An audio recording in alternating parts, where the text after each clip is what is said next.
Assalamualaikum warahmatullahi wabarakatuh. Saya Husen. Saya minta maaf kalau memang jadi perhatian banyak orang. Saya cuma mau ngejelasin detailnya ya, kenapa saya bisa berani speak up, kenapa saya bisa berani untuk mengundurkan diri.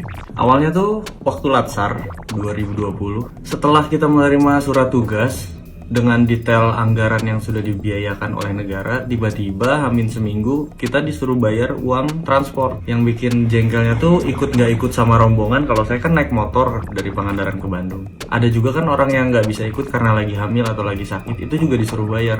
Terus waktu lagi Latsar tiba-tiba ditagih lagi uang sebesar 350.000. Ya walaupun under sejuta lah, bagi beberapa orang mungkin bukan seberapa, tapi bagi kita nih agak berpengaruh gitu. Apalagi waktu itu tuh kita gaji selama 3 bulan belum dibayar, benar-benar belum dibayar, lagi dirapel katanya.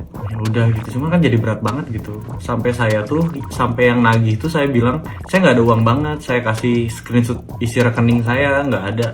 Di 500.000 aja nggak ada di rekening waktu itu. Jadi saya lapor aja di lapor.go.id, saya kasih cantumannya, saya kasih screenshotan penagihannya, saya kasih bukti transfernya di situ dengan kata-kata yang baik, dengan kata-kata yang saya pikirkan bersama teman-teman saya. Nggak lama dari laporan saya kirim, tiba-tiba dicari siapa yang lapor. Karena banyak yang dituding, kasihan. Saya nggak mau ngerugiin orang, saya ngaku aja bahwa itu saya ngelapor. Dari situ ditelepon untuk menghadap ke kantor BKPSDM Pangandaran di Jalan Parigi. Itu tuh wah, suasananya kayak gimana ya, HP disuruh ditaruh di depan, terus suasananya nggak enak lah. Saya dikepung 12 orang, saya di tengah dilingkarin gitu, terus ditanya-tanya kan kenapa ngelapor. Saya bilang ya karena saya keberatan, saya nggak bisa bayar uang yang saya nggak tahu ini uang untuk apa, urgensinya apa gitu. Terus mereka beralibi bahwa sebenarnya uangnya ada, cuman direfocusing untuk COVID. Tapi ini maaf ya, kan saya walaupun masih muda nih, saya kan maaf nih sekali lagi, saya kan nggak goblok gitu. Saya gini-gini juga sarjana 1 saya teh, nggak bisa.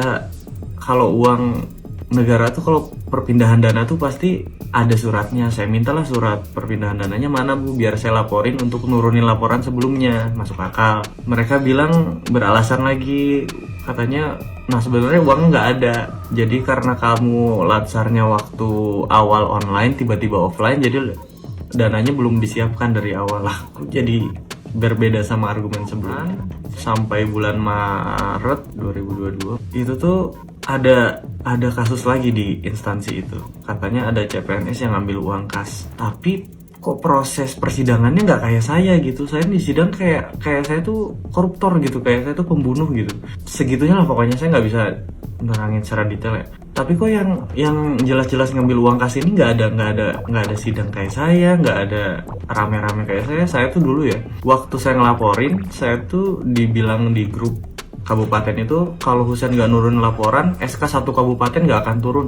Semua nyerang saya, pasti itu, semua nyerang saya. Karena mereka nggak tahu masalahnya, cuman taunya kalau Husen nggak nurun laporan, SK nggak akan turun. Semua nyerang saya. Saya pun jadi beban, akhirnya nurunin lah. Di bulan Maret itu karena ada orang yang ngambil kas itu, saya merasa sakit hati karena beda perlakuannya. Dari situ saya cabut ke Bandung. Sampai Bandung setahun saya nunggu surat pemecatan, nggak keluar. Ya udah, saya memutuskan untuk mundurkan diri. Sebetulnya dia tidak layak lulus dari PNS karena waktu tes kesehatan jiwa itu dia tidak lulus. Berarti kan dia secara kejiwaan dia tidak layak ya. Warahmatullahi wabarakatuh. Saya Husen. Saya cuma mau bilang saya capek. Saya cuma pengen ngajar Pak.